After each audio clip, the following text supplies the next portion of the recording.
pengangkatan atau rapture and the second coming of Jesus Christ, atau kedatangan Tuhan Yesus yang kedua kali.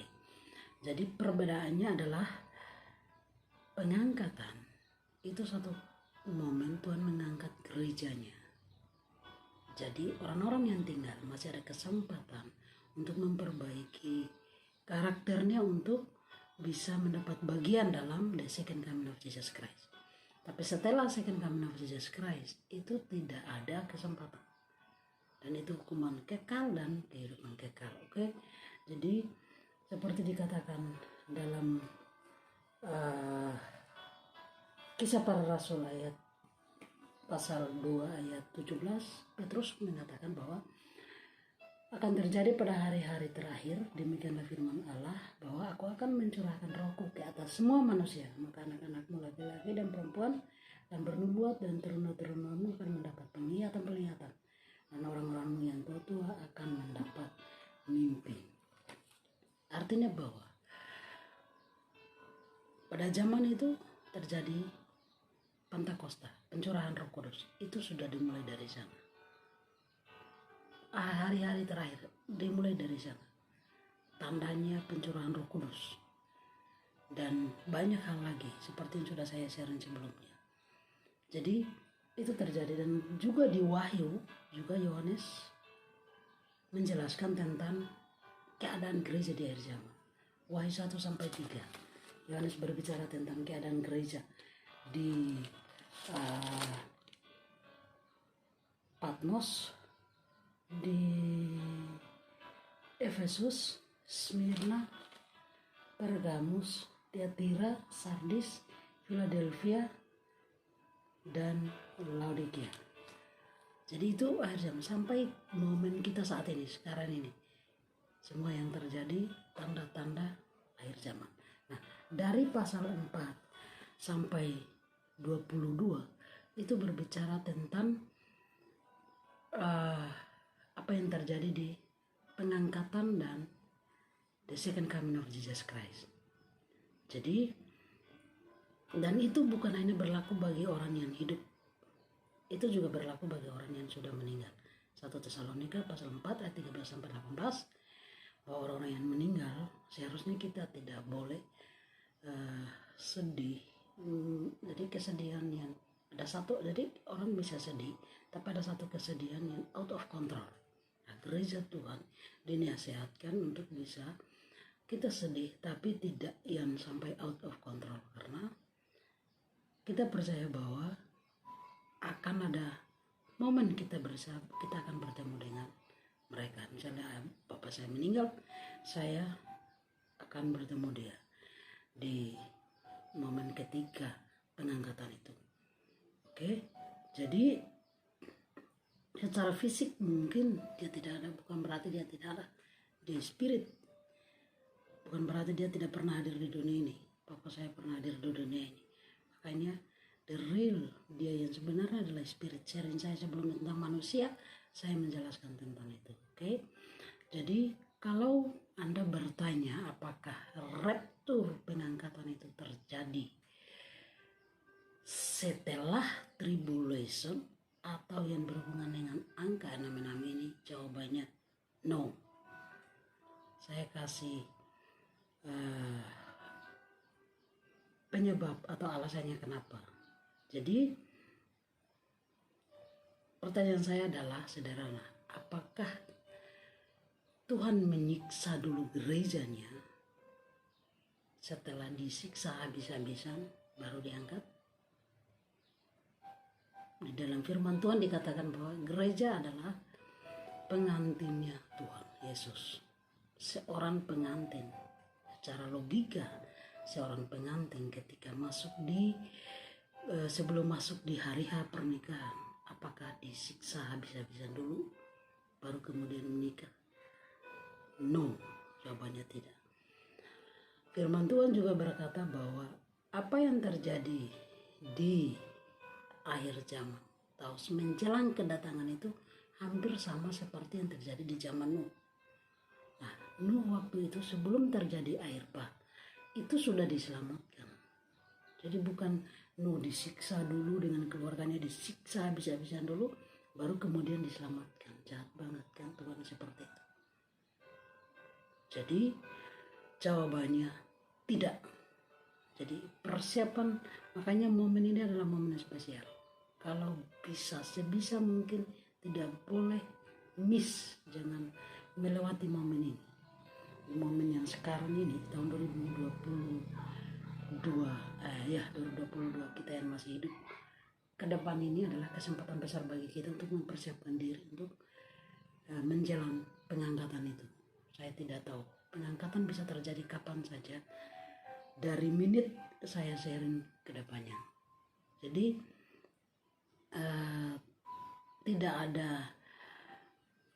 tidak masuk akal kalau 66 itu berkuasa menyiksa gereja, memakai tanda 66. Karena seperti di Wahyu pasal 13 ya.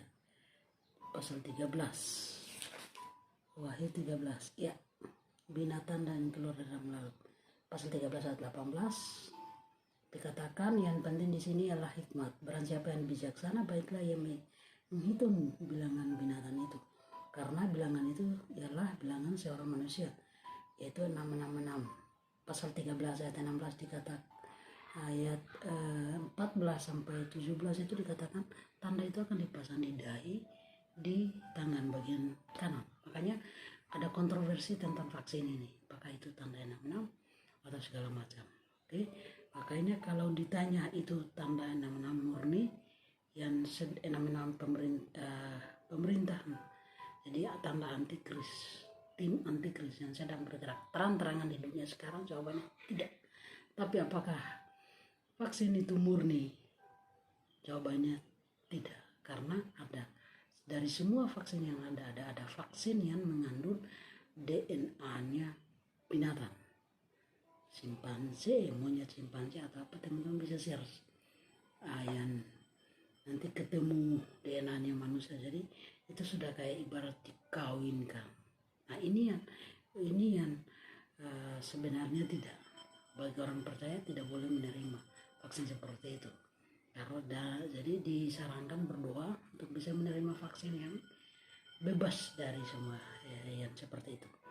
Nah, jadi jelas, sudah sangat jelas bahwa 66 gereja tidak akan mengalami penyiksaan tribulasi yang begitu dahsyat oleh antikristus atau 66 itu, karena gereja sudah diangkat. The moment gereja diangkat, atau ibarat pesawat take off, disitulah the moment antikris itu appear, dia muncul, dia landing dan mulai mengambil alih, karena roh Allah dan gereja, orang-orang percaya sudah tidak ada di dunia ini. Jadi tidak ada yang menahan kuasa itu. Jadi mereka bekerja bebas, oke? Jadi mungkin teman-teman bertanya, bagaimana kita bisa tahu waktu raptor itu? Nah, hal yang sama juga ditanya murid-murid kepada Tuhan Yesus. Jadi bagaimana supaya bagaimana kita bisa mengetahui jam, menit, dan tahun, hari tentang raptor ini. Matius pasal 24 ayat 35 sampai 36 dikatakan bahwa tidak ada seorang pun yang tahu, hanya Tuhan yang tahu. Oke? Yang perlu kita tahu adalah yang jelas kita tidak akan melewati momen tersulit ini. Karena firman Tuhan dalam dikatakan bahwa sama seperti yang terjadi di zaman Nuh. Sama seperti yang terjadi di zaman Nuh.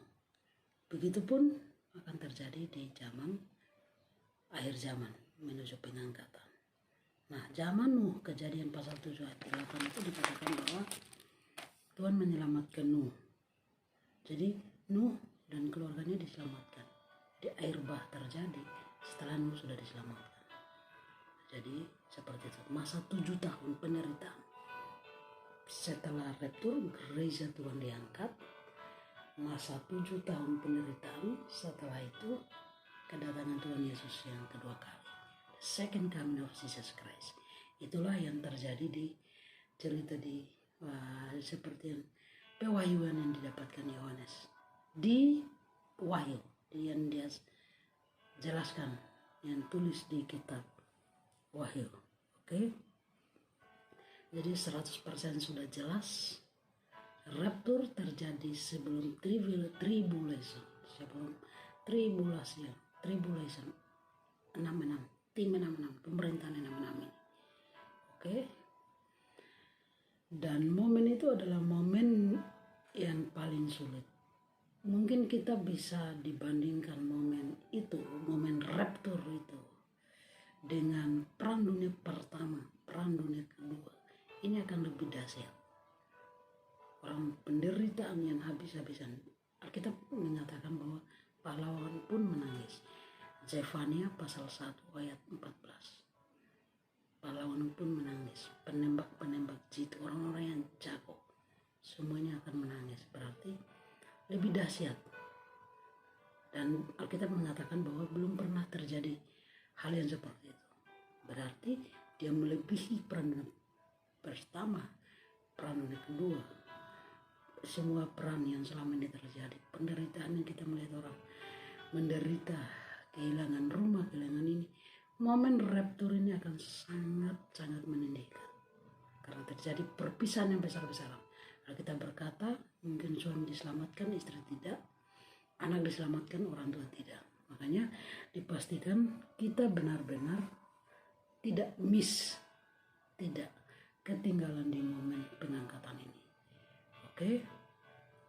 Jadi dalam Amos pasal 5 ayat 18 sampai 20 juga berkata adalah hari itu adalah hari ke-8. Jadi sesuatu tidak ada yang enak, semuanya itu sangat disayangkan. Tidak ada penderitaan yang seperti itu. Mungkin kita berkata teroris jahat, terlalu jahat membunuh orang atau segala macam, tapi ini melebihi teroris.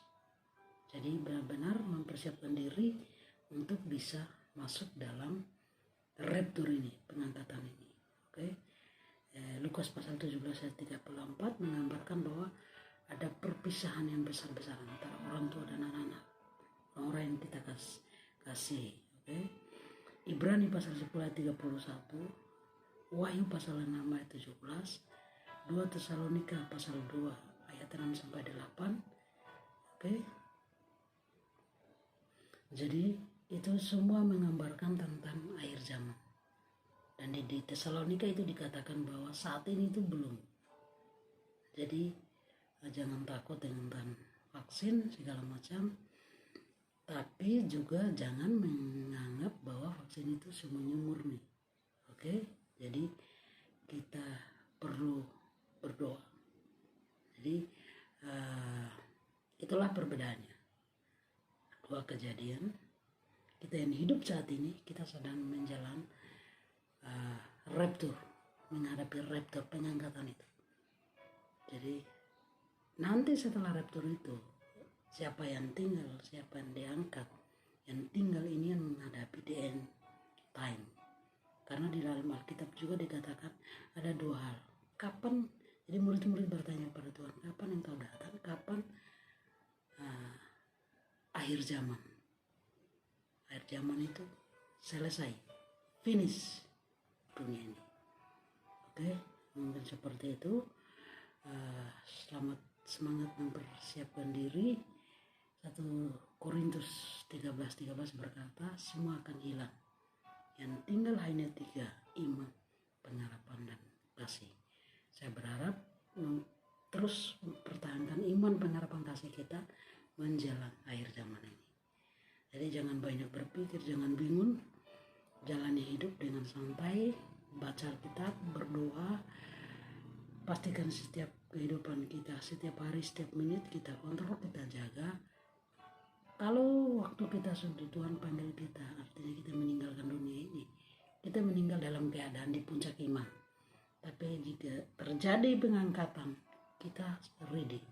Makanya ada orang yang berkata bahwa bekerja, jalani hidup ini, belajar bekerja seperti tidak pernah kita keluar dari dunia ini, tapi tetap dalam keadaan persiapkan diri seperti 5 menit lagi kita akan meninggal, atau 5 menit lagi akan terjadi rapture atau kedatangan itu. Orang yang sudah sampai di level kesadaran seperti itu, dia akan sangat memperhatikan kehidupannya. Makanya saya bilang, saya memakai kata igel, artinya saat di akhir zaman ini memang menuntut satu kualitas kehidupan yang tinggi, kualitas kehidupan Kristen yang tinggi. Jangan main-main, karena ini bisa berbahaya. Kita bisa jatuh kapan saja, tapi firman Tuhan berkata orang benar jatuh 7 kali bisa bangun lagi. Jadi berapapun jatuh tetap kuat, tetap bangun untuk bisa menghadapi perjalanan hidup ini, menghadapi rapture atau menghadapi the end of perjalanan kita di dunia ini dengan baik. Oke, terima kasih. Sampai ketemu sharing-sharing selanjutnya. Tuhan Yesus memberkati.